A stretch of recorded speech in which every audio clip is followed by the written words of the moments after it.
to Under the Mic. Today we're going to be doing music piracy and how we can cut it down. Bogies! And I'll be talking to Denise Van Outen. This is the news from the music industry. Artists such as Lily Allen, George Michael and Sandy Shaw and also James Blunt have backed the music industry's 3-strike rule.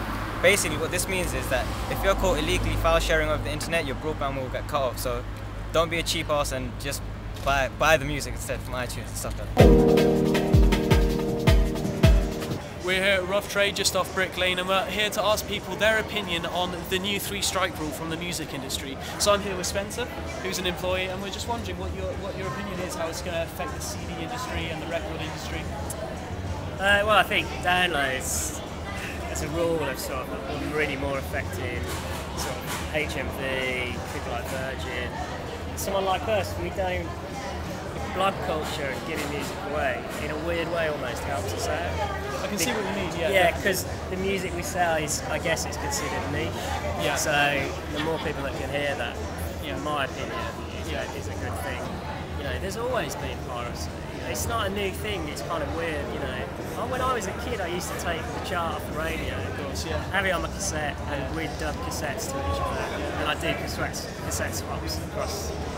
You know, the world, it's no different, really, it's just now, I guess it's quicker.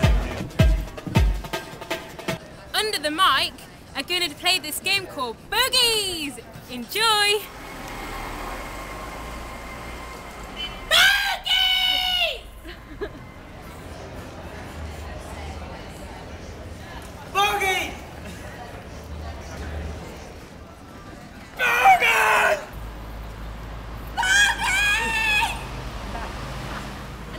Studio where Fred is talking to Denise Van Outen. We have a very special guest with us today, the wonderful, the absolutely lovely and the stunning Denise Van Outen. How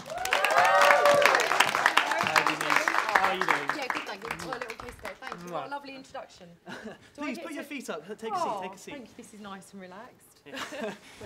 Now, how are you doing? I'm really well, thank you. How are you? Good. Oh yeah, I'm great. I'm great. Now, How are you? Yeah, we're good. Before we get started, I must warn you of a little thing that we've got going here Under the Mic. Okay. It is a little game.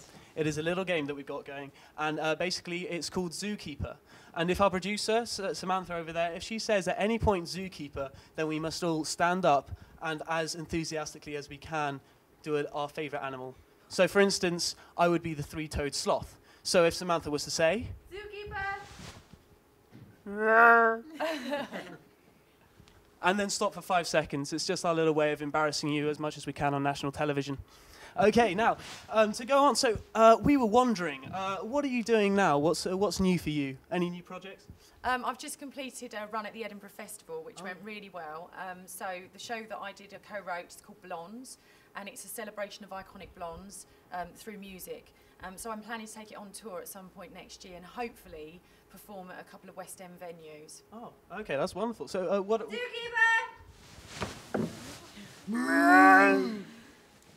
Oh, I've told it. That's okay, that's all right.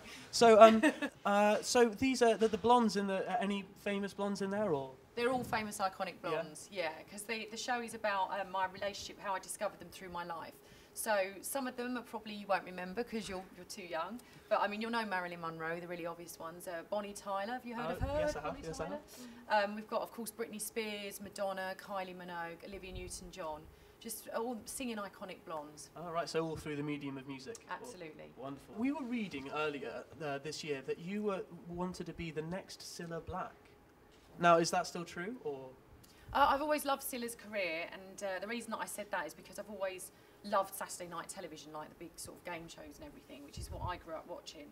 So yeah, I'd quite happily fill Cilla's shoes if I would be allowed to do so. Would you bring back Blind Date? Love to bring back Blind Date,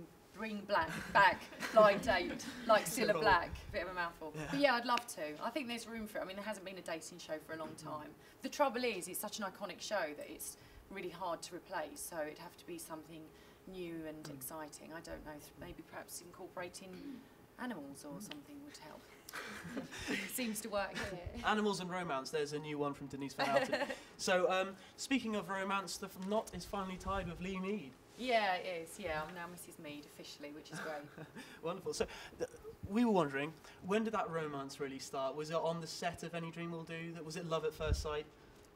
No, it wasn't at all on the set because when I did the show and I was one of the judges on it, you don't actually get to socialise with any of the contestants. The only time I see them is on camera, which is what the viewers see at home. So no, it was actually, I'd say three months after the show had ended, the TV show had aired, and I was doing Rent in the West End and Lee was in Joseph obviously, and we were stone's throw from each other in the West End, that I started socialising with the people that I'd met on the show, and that's when the romance blossomed. But absolutely not, nothing happened on the show.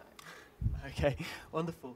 So I think that's all the time we've got now. So thank you very much, Denise, for stopping by, and I hope you have a wonderful rest of the year.